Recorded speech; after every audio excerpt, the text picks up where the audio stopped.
আসসালামু আলাইকুম। গতকাল রাতের বৃষ্টিতে আঙ্গুর বাগানের এই অবস্থা। আমাদের এই 3 নম্বর প্লটটা অধিকাংশ ম্যাক্সিমামই বলা চলে পানিতে গোড়া ভেসে গেছে গাছগুলা। তো এই পানিগুলো খুব দ্রুত বের না হলে আঙ্গুর গাছগুলো হয়তো ক্ষতিগ্রস্ত হতে পারে।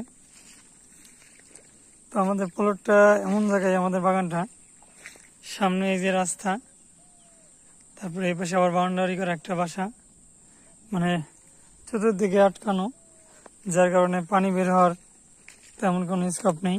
কিন্তু রাস্তার ওপাশে একটা নদী ছিল, কিন্তু নদীটা দখল হয়ে গেছে।